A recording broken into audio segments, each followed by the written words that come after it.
Terkadang raja karena begitu ketakutan akan membentuk tim khusus untuk mengintai, bukan untuk kemaslahatan umat, bukan, tapi untuk kemaslahatan dirinya, agar jangan ada satupun yang bisa mengguncangkan kekuasaannya karena tamak dengan kekuasaannya. Sehingga begitu besar dana yang dikeluarkan oleh negara bukan untuk kemaslahatan umat, membiayai orang yang miskin, orang yang tidak sekolah, orang yang sakit, tidak, tapi untuk kepentingan yang sebenarnya tidak penting. Karena kenapa? Itu jadi muncul karena ada rasa tamak kepada harta dunia dan jabatan, sehingga takut kalau ada yang menggulingkannya.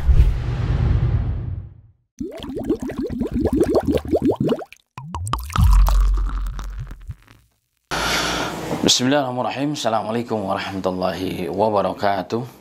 Innal hamdalillah nahmaduhu wa nasta'inuhu wa nastaghfiruh wa na'udzu billahi min shururi anfusina wa min sayyiati a'malina.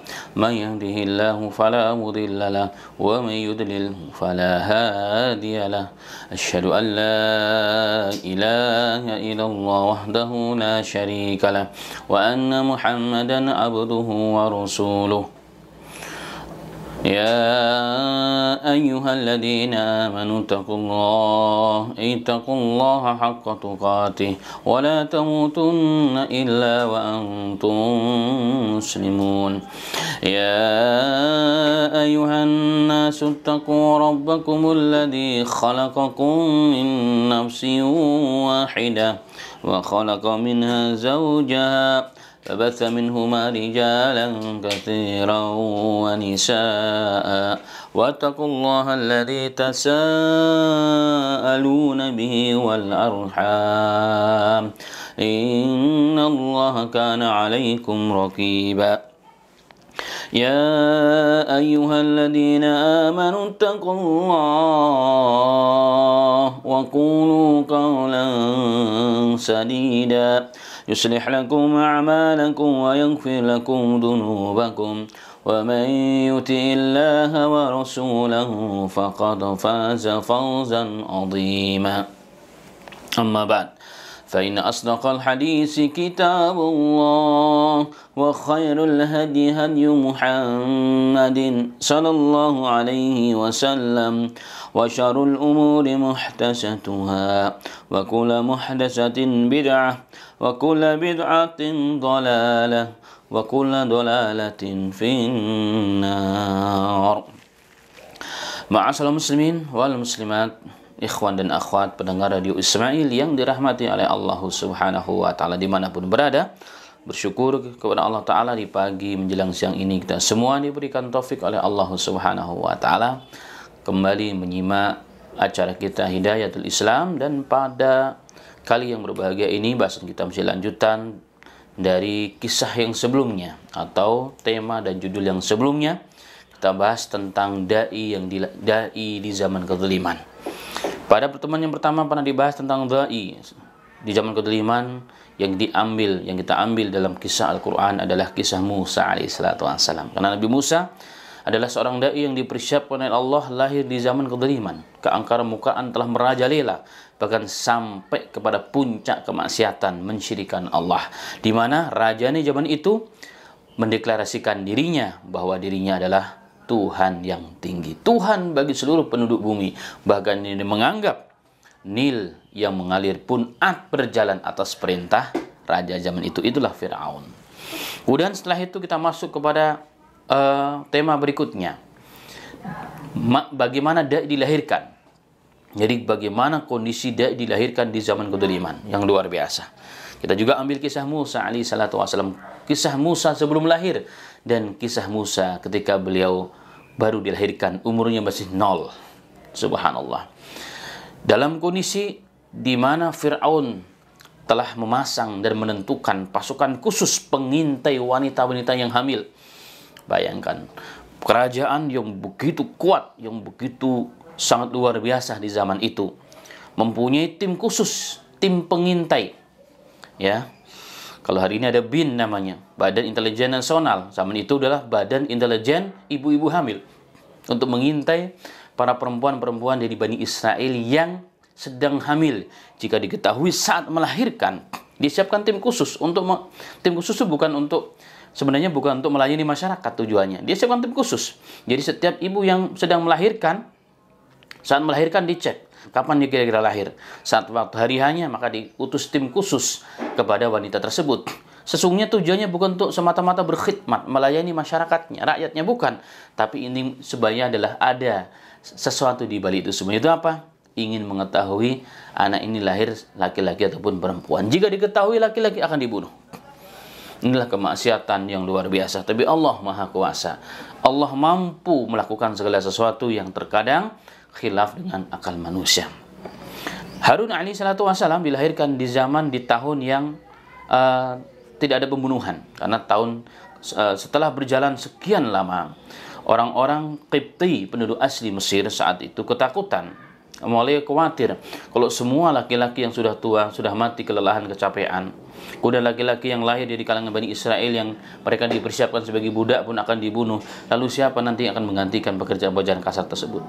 Membangun ini, membangun itu, dan tidak mungkin itu dilakukan oleh orang-orang Qibti. Maka rakyatnya datang kepada Firaun, memberikan usulan bagaimana kalau raja memutuskan menentukan kebijaksanaan baru.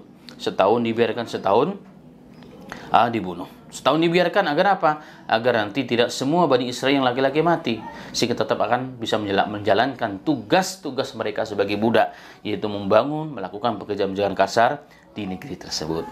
Dengan kuasa Allah, Allah lahirkan Harun alaihi salam di zaman itu. Tetapi Musa luar biasa. Nabi Musa dilahirkan di zaman di mana saat seluruh Bani Israel yang lahir di zaman itu, wanita yang melahirkan wanita-wanita Bani Israel yang lahir di rahim-rahim mereka, seorang laki-laki pasti akan dibunuh. Tapi Allah menjaga hamba-hambanya dengan kuasa Allah. Allah jaga ibunda Musa alaihissalatu wassalam sehingga dapat melahirkan dengan selamat. Tetapi kekhawatiran ada. Kekhawatiran ada, sehingga Allah memerintahkan kepada ibunda Musa alaihissalatu wassalam untuk membuat sebuah tabut, membuat sebuah kotak, ya, sebuah kotak yang nantinya akan diisi Musa alaihissalatu wassalam, dan Musa ditaruh di kotak tersebut, dilarutkan di sungai Nil.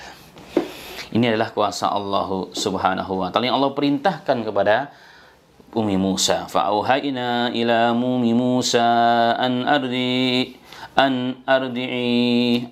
Kami perintahkan, kami ilhamkan kepada ibunya Musa kecil alaihi salatu wassalam untuk menyusuinya. Fa idza khifti alaihi, jika engkau takut kepadanya akan keselamatannya, fa'alqihi fil yam.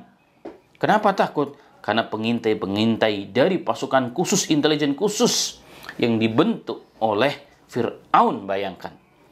Tentunya membentuk suatu pasukan khusus perlu biaya yang besar. Bukan digunakan untuk kemaslahatan umat, tapi digunakan untuk mengintai. Itulah selalunya negara-negara yang ditaktor dari zaman ke zaman. Itulah sunnah Fir'aun sebenarnya. Negara raja karena begitu ketakutan akan membentuk tim khusus untuk mengintai, bukan untuk kemaslahatan umat, bukan, tapi untuk kemaslahatan dirinya, agar jangan ada satupun yang bisa mengguncangkan kekuasaannya karena tamak dengan kekuasaannya. Sehingga begitu besar dana yang dikeluarkan oleh negara bukan untuk kemaslahatan umat, membiayai orang yang miskin, orang yang tidak sekolah, orang yang sakit, tidak, tapi untuk kepentingan yang sebenarnya tidak penting. Kenapa itu jadi muncul? Karena ada rasa tamak kepada harta dunia dan jabatan, sehingga takut kalau ada yang menggulingkannya. Begitulah Fir'aun. Fir'aun membuat tim khusus, ya, tim khusus, subhanallah, dengan segala perlengkapan di zaman itu yang terbaik tentunya. Maka Ummi Musa mulai rasa takut ada dalam dirinya. Jangan-jangan terciumlah kelahiran Musa ini. Dia seorang laki-laki di waktu atau di tahun yang tidak boleh melahirkan laki-laki.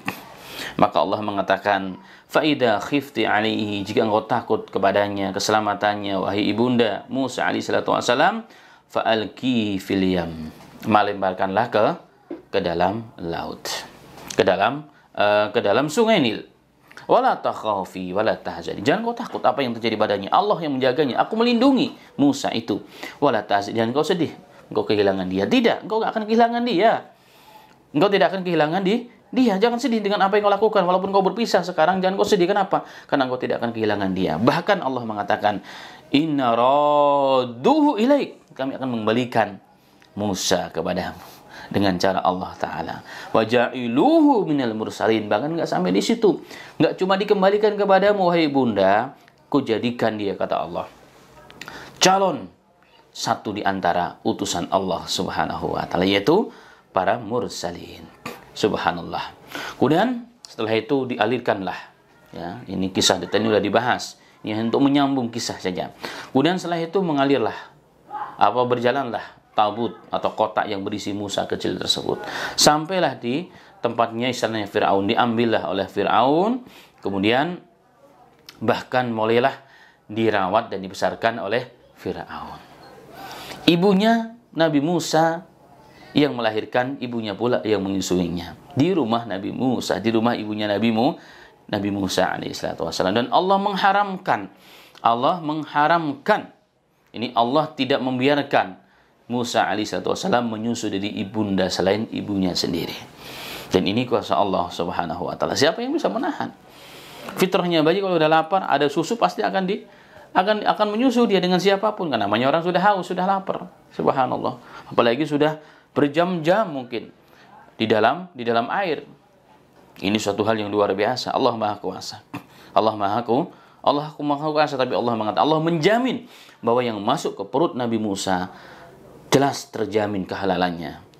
Suci yang masuk, bersih yang masuk, dan diharamkan dari ibu-ibu selain ibunya Nabi Musa. Dan Allah mengatakan, wa haramna alaihi maradi'a min qabl faqalat hal adullukum ala ahli baitin yakfulunahu. Allah Akbar. Wa haramna alaihi maradi'a min qabl. Dan kami haramkan, kami larang, kami jaga agar Musa tidak menyusui dari perempuan-perempuan yang menyusui, yang dicari, yang disiapkan oleh kerajaan atau oleh Fir'aun dan istrinya. Agar apa? Agar ini menjadi cara Allah mengembalikan Musa kepada ibunya dengan kuasa Allah. Ala kulli hal, kisah inti daripada kisah tersebut, Nabi Musa kemudian dikembalikan oleh Allah kepada ibundanya tanpa ada rasa takut. Kenapa? Karena statusnya seakan-akan bahwa Musa itu adalah anak angkatnya raja. Maka tidak ada satupun yang berani mengganggu anaknya raja. Ya kan? Diberikan fasilitas yang terbaik, namanya anak raja, pangeran, ya kan? Akan diberikan yang terbaik, fasilitas yang terbaik untuk Musa dan ibunda yang menyusuinya. Ternyata tidak ada yang tahu bahwa itu adalah ibunda aslinya Musa alaihissalatu wassalam. Tentunya perawatan yang terbaik, fasilitas yang terbaik, ya, yang diberikan oleh Allah kepada Nabi Musa dan ibundanya. Inilah kuasa Allah Subhanahu wa taala. Makanya Allah mengakhiri kisah ini dengan berfirman, "Walita'lama anna wa'dallahi haq", agar manusia tahu, agar kalian tahu bahwa janji Allah adalah hak, janji Allah tidak pernah dusta. Jika kau jalankan perintah Allah, pasti janji Allah akan Anda dapatkan. Kenapa? Wa'dallahi haqqun, sesungguhnya janji Allah adalah hak, tidak pernah diingkari. Walakinna aktsaruhum la ya'lamun, akan tetapi manusia banyak yang tidak meyakininya, yang tidak mengetahuinya. Masa sih kalau kita jadi orang baik, hidup kita jadi nyaman, tentram? Masa sih kalau kita beramal soleh, kita jadi hidup kita hayatan thayyibah? Masa sih? Orang bertanya-tanya.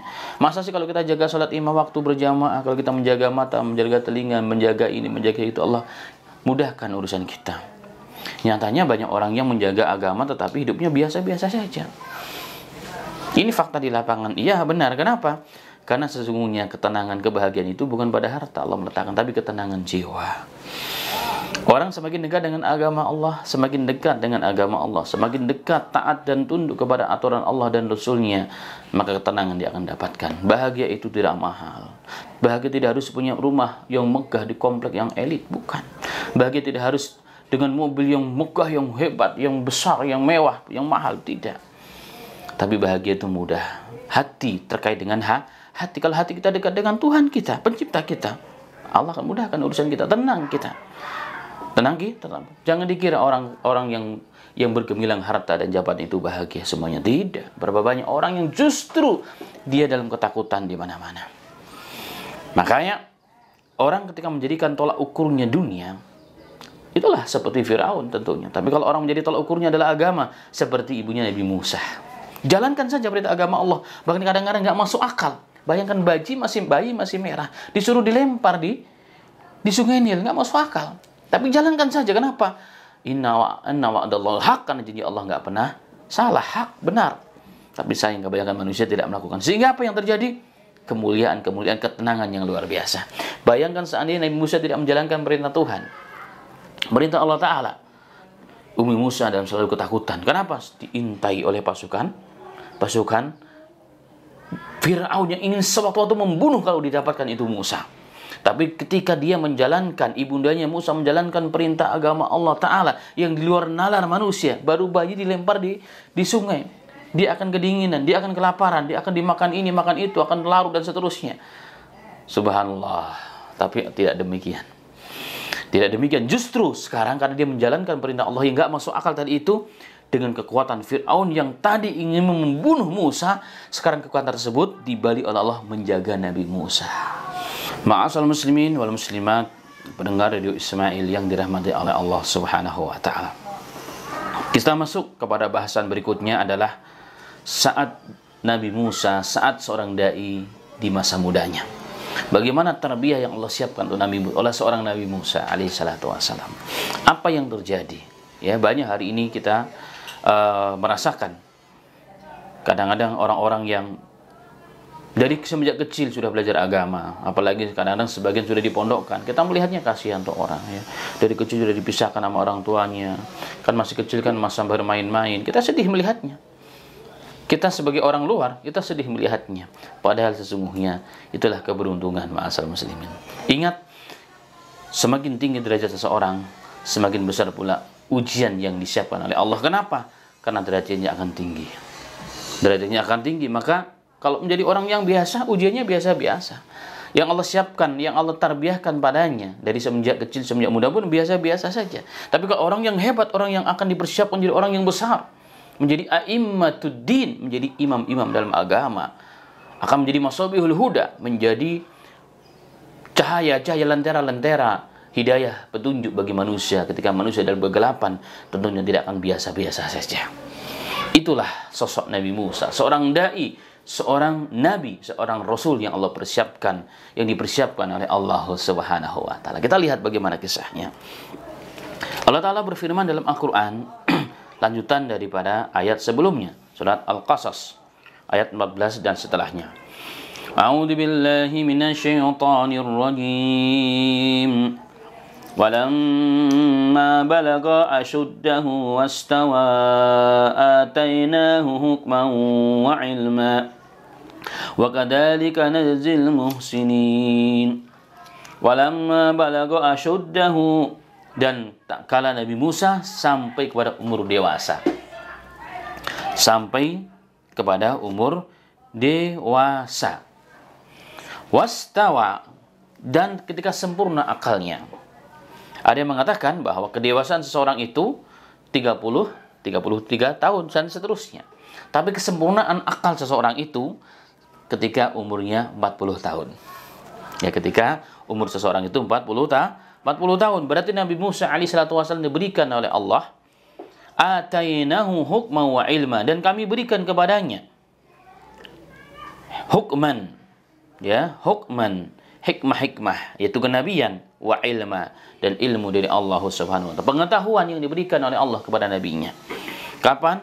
Ketika umurnya sudah sempurna. Umurnya sudah sempurna, 30 lebih, 30 tahun. Dan wastawa, dan akalnya pun sempurna. Akalnya sempurna, umurnya sempurna, sudah balik, akalnya pun sempurna. Sudah penuh akalnya. Atainahu hukma wa ilma. Kami berikan kepadanya kenabian, kami angkat dia sebagai seorang nabi, dan juga kami berikan kepadanya pengetahuan seorang nabi dari Allah Subhanahu wa Ta'ala. Wa kadzalika najzil muhsinin, begitulah kami akan membalas orang-orang yang baik, orang-orang yang berbuat baik. Ma'asal muslimin rahimani wa rahimakallah. Maka tanggung jawab seseorang ya, pemimpin umat yang silih berganti. Walaqad arsalna rasuluna tatra, dan kami telah mengutus rasul-rasul kami, utusan-utusan kami, tatra, silih berganti. Itu rata-rata para nabi dan para rasul umurnya sempurna, ya, akalnya pun sempurna, dan rata-rata itu mencapai 40 tahun. Nabi kita sendiri Muhammad SAW pun diutus oleh Allah, diangkat oleh Allah Ta'ala ketika umurnya sekitar 40 tahunan. Ma'asal muslimin rahimani wa rahimakumullah.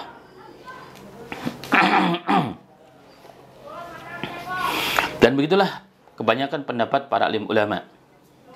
Jadi umur yang dianggap mencapai kedewasaan, akal dianggap telah sempurna, itu adalah ketika berada pada fase 40 tahunan. Jadi sinnuhu arba'in. Jadi umurnya 40 tahun. Dan Ibnu Katsir mengatakan, dan itu kebanyakan pendapat para alim ulama, baru diberikan nubuwah wa risalah, kenabian dan risalah Allah Subhanahu wa ta'ala. Dalam ayat yang lain Allah mengatakan, ya, yang sebelumnya tadi dibahas, dan ini janji Allah kepada Ummi Musa.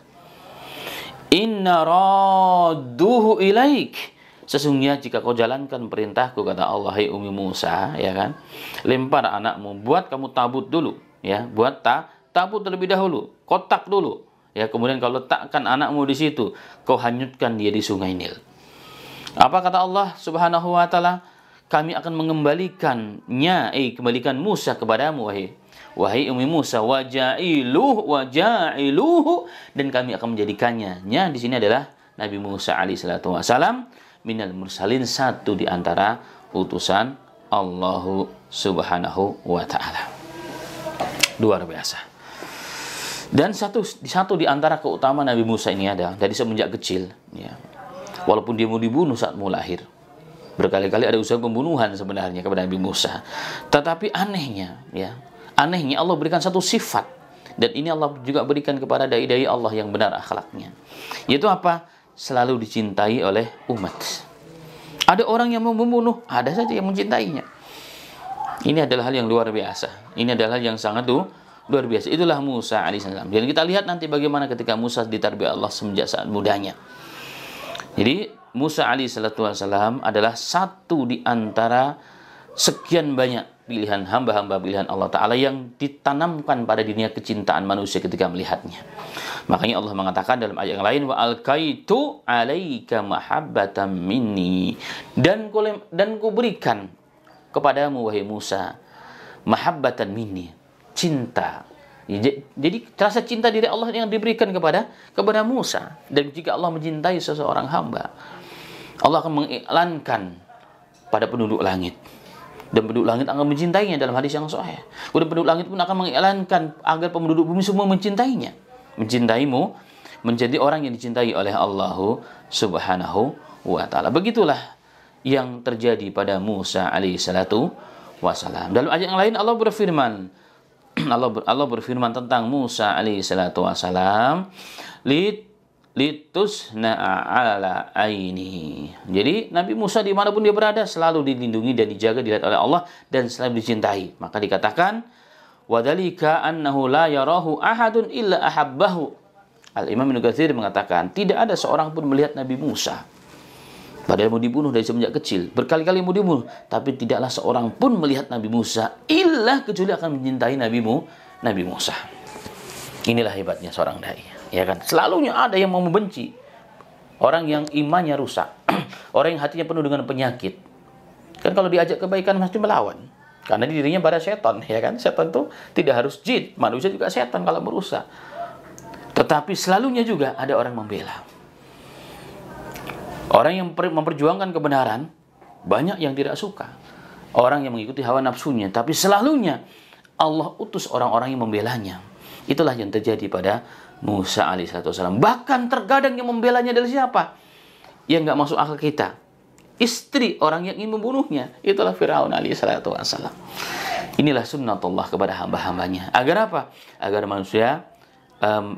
manusia mengambil pelajaran dan hikmah. Baik, kembali kepada Musa saat remaja. Maka Musa dari semenjak kecil dicintai oleh banyak orang.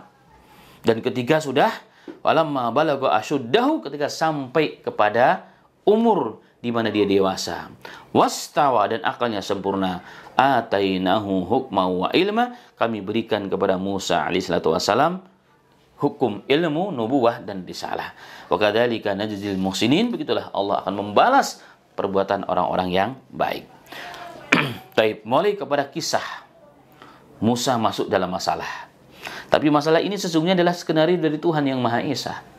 untuk mengangkat, menyampaikan Musa kepada derajat yang diinginkan oleh Allah Subhanahu wa taala. Jadi banyak masalah di dunia yang terjadi, ma'asal muslimin, yang menurut akal kita nih susah, menyedihkan.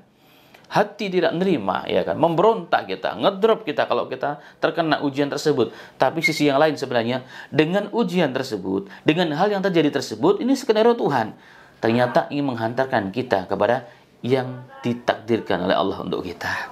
Tanpa ini nggak akan terjadi. Inilah Musa alaihissalam. Mari kita baca kisahnya. Allah Ta'ala berfirman, wa dakhalal madinata ala hina ghaflatin min ahliha فوجد فيها رجلين يقتتلان هذا من شيئته وهذا من عدوه واستغاثه الذي من شيئته على الذي من عدوه فوكزه موسى فقضى عليه قال هذا من عمل الشيطان إنه عدو مضل مبين وَدَخَلَ الْمَدِينَةَ عَلَى حِينِ غَفْلَةٍ مِنْ أَهْلِهَا. Allah mengatakan kisah mulai berjalan. Bagaimana tarbiyah Allah kepada seorang Musa. Ketika Musa masuk ke Madinahnya Fir'aun, ke kota Fir'aun, ala hini ghaflatin min ahliha, ketika manusia sedang lalai. Manusia sedang ghaflah, sedang hening, ya kan? Sedang hening. Manusia sedang sibuk dengan urusan masing-masing. Ada yang mengatakan ini waktu maghrib dan isya katanya. Ada yang mengatakan bahwa ini adalah waktunya antara maghrib dengan waktu isya. Ya, salat isya. Ada yang mengatakan waktu duhur. Waktu duhur sampai asar. Ini juga nisbahi kepada Abdullah bin Abbas. Karena dalika nisfun nahar. Jadi itu adalah waktu setelah pertengahan siang. Jadi ketika manusia sedang istirahat, Musa masuk ke kota tersebut. Maka kisah mulai masuk, ya, atau kisah mulai terjadi pada Musa alaihissalam. Fawajada fiha rujulaini yaqtatilan. Didapatkan ketika masuk ke Madinah tersebut, saat manusia dalam sepi, nggak ada manusia di situ, didapatkan dua laki-laki yang sedang berkelahi. Hada min syi'atihi, ini satunya dari keturunan Bani Israel. Wahada min aduwih, dan ini dari orang Kipti. Dan semua orang tahu bahwa Musa alaihissalam, ya, walaupun dia Bani Israel, tapi dia sesungguhnya adalah anak raja. Dia adalah anak raja, ya kan? Dia anak raja yang sangat dihormati. Manusia yang pertama kali ditakut adalah rajanya, yang kedua adalah anaknya, tentu walaupun anak angkatnya. Wasdaghathahu alladhi min syi'atih. Melihat kedudukan Musa alaihissalam, maka orang yang dari kelompoknya, dari kaumnya, jadi Bani Israel, minta tolong kepada Musa alaihissalam supaya selesailah urusan ini, ya, karena ini sedang berkelahi ini, subhanallah. Maka ditolonglah dengan apa? Fawakazahu Musa faqada alaihi. Nabi Musa ada riwayat cuma mendorong dengan telapak tangannya, didorong begitu. Ada yang mengatakan dipukul, ditinju. Maksud Nabi Musa adalah untuk melerai saja. Tapi ternyata Allah berikan kepada Nabi Musa ini kekuatan yang tidak biasa. Seorang pemuda yang diberikan oleh Allah Ta'ala kekuatan yang tidak biasa, tidak umum, yang dimiliki oleh manusia pada umum, pemuda pada umum saat itu. Nabi Musa hanya melerai saja, dipukul, ya, dipukul atau didorong. Ternyata apa? Faqada alaihi, membuat orang tersebut kemudian kejel-kejel dan mati, sekarat dan mati. Dan mati. Qala hadza min amali syaitan. Ya, maka dikatakan, ya, kepada Nabi Musa, "Hei Musa, kenapa kau bunuh dia? Membunuh itu perbuatan syaitan, perbuatan tidak baik." Itu kata orang tersebut. Allahu Akbar. Hadza min amali syaitan. Ini perbuatan syaitan. Jadi tidak boleh kau lakukan. Ada yang mengatakan ini perkataan dari Musa sendiri atas perbuatannya, menyesali sebagai bentuk penyesalan. Ya, walaupun niatnya awalnya baik untuk menolong, ya, ternyata apa? Membawa orang tersebut justru mati meninggal dunia. Innahu aduwwum mudilum mubin. Ini perbuatan syaitan, dan syaitan itu sesungguhnya adalah musuh yang sesat dan sangat nyata permusuhannya kepada manusia. Qala rabbi inni dalamtu nafsi. Ya Rabb, maka Nabi Musa mengatakan, ya Rabb, aku telah mendolimi diriku, ya Rabbal alamin. Faghfirli, maka ampunilah aku. Faghfara lahu, Allah mengampuni perbuatan Nabi Musa karena dia tidak sengaja. Innahu huwal ghafurur rahim, karena Allah adalah zat yang maha pengampun lagi maha penyayang. Qala rabbi bima an'amta alayya. Ya Rabb, dengan segala nikmat yang kau berikan kepadaku, ya Rabb. Penjagaan dari semenjak kecil, ya kan.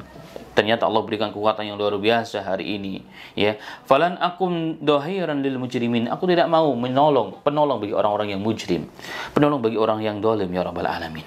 Itu pengaduan Musa di hadapan Rabbnya Allah Subhanahu wa taala. Baik. Ada sebagian orang mengatakan ini perbuatan Musa ini perbuatan yang sesungguhnya didorong oleh fanatisme asabiyah. Karena merasa yang minta tolong adalah orang Bani Israel. Maka dorongan asabiyah itulah yang muncul. Ada sebagian orang mengatakan demikian, tapi saya pribadi tidak setuju. Kenapa? Karena sesungguhnya skenario ini skenario Allah. Nabi Musa hanya ingin untuk menolong. Ingin menolong, tak walaupun akhirnya ternyata apa? Meninggal itu orang. Dan Nabi Musa mengakui perbuatan tersebut di hadapan Allah Ta'ala. Padahal perbuatannya tidak sengaja. Namanya perbuatan tidak sengaja, itu tidak dianggap dosa oleh Allah Subhanahu wa Ta'ala. Dan dari sini, ma'asyiral muslimin, banyak yang kita lihat dohir daripada perbuatan yang menimpa seseorang itu. Seakan-akan perbuatan yang tidak baik, perbuatan yang tidak benar. Tapi terkadang di sini ada hikmah di balik itu apa? Untuk menunjukkan siapa dia sebenarnya. Bayangkan kalau tidak terjadi kejadian ini, orang tidak tahu bagaimana hebatnya Musa. Ya kan, tidak tahu bagaimana kekuatan Musa alaihissalatu wassalam yang dia akan diperjelas pada kisah-kisah berikutnya. Musa adalah orang yang kuat luar biasa. Kalau nggak terjadi ini, nggak ada orang yang tahu. Sehingga orang pun akan takut dengan Musa alaihissalatu wassalam. Sama kita lihat kejadian, banyak kejadian. Seperti kejadian Nabi Muhammad SAW ketika ba'da perang Hunain. Nabi kita Muhammad SAW membagikan ghanimah kepada Abu Sufyan, pulan, sekian ratus unta, sekian luar biasa. Tapi Rasulullah tidak memberikan sepeser pun kepada orang-orang ahli Madinah. Maka muncullah desas-desus orang-orang yang imannya lemah, orang yang baru masuk Islam dalam hati mereka, yang diwakili orang-orang munafik. Mereka mengatakan, tuh lihat tuh Muhammad, ketika dia tidak punya apa-apa datang ke kalian kasih rumah, kalian kasih pekerjaan, kalian istri, bahkan dan seterusnya, dibantu, bahkan dibela sampai mati. Tapi ketika dia punya dunia, lupa dengan kalian. Ini akan ada terus pada diri kaum muslimin, ma'asyiral muslimin. Maka Allah munculkan orang-orang yang munafik, yang mempengaruhi orang-orang Islam yang baru masuk Islam, berkhusus orang-orang Madinah, agar mereka terbersihkan jiwa mereka dan hati mereka. Apa yang terjadi? Datanglah seseorang kepada Nabi Muhammad dan mengatakan, ya Muhammad, a'dil bina. Wahai Muhammad, berbuat adil kepada kami. Sesungguhnya yang kau bagi ini kepada orang-orang ini tidaklah mencari ridha Allah. Apa kata Rasulullah? Ilam akun adil maya adil ba'di. Kalau aku nggak bisa buat adil, adakah orang yang bisa buat adil setelah aku? Aku Nabi dan Rasul. Aku orang yang paling mulia di antara kalian. Subhanallah. Maka Umar, ya, dalam kisah tersebut marah. Beliau minta izin untuk memenggal kepala orang tersebut. Tapi Rasul biarkan. Sesungguhnya akan lahir dari orang tersebut siapa? Orang-orang yang akan memerangi kalian. Itulah orang-orang Khawarij, ma'asyiral muslimin. Maka dari kejadian ini Rasulullah SAW kemudian mengumpulkan orang-orang Madinah, orang-orang Ansor. Rasulullah SAW dalam riwayat Bukhari cukup panjang menjelaskan tentang perbuatan yang dilakukan oleh Rasulullah. Sesungguhnya perbuatan yang dilakukan Rasulullah SAW itu bukan karena Rasulullah nggak cinta kepada Madinah. Bahkan Rasulullah mengatakan, orang yang kuberi dunia tidak lebih kucintai daripada orang yang tidak kuberi dunia. Artinya, saya yakin dengan kalian orang-orang Madinah. Kalian adalah orang dekatku. Aku cinta kepada kalian. Aku tidak menginginkan kalian terfitnah oleh dunia. Biarkan mereka membawa dunia, tapi kalian pulang ke rumah membawa Allah dan Rasulnya. Jadi bukan karena kebencian, bukan karena ketidakadilan Rasulullah SAW, tapi Rasulullah punya sesuatu dalam hatinya, punya siasat sendiri dalam dirinya. Dan ini tidak akan terlihat, tidak akan bisa dilihat oleh kebanyakan manusia, kecuali setelah terjadinya ada orang yang tidak beradab kepada Nabi Muhammad SAW. Sama halnya kisah ifk, kisah tuduhan yang menimpa Ibunda Aisyah radhiyallahu anha bahwa beliau berselingkuh. Bayangkan kalau tidak ada kisah tersebut, ma'asyiral muslimin, yang dohirnya luar biasa, maka tidak akan turunlah ayat yang mensucikan istri dan istri Rasulullah yang lainnya. Bahwa istri Rasulullah semua wanita-wanita bersih dan suci dan pilihan. Tidak ada satupun yang berselingkuh. Maka terjadinya kejadian tersebut sesungguhnya adalah hikmah yang besar di sisi Allah. Begitu juga yang terjadi kepada Musa alaihissalatu wassalam.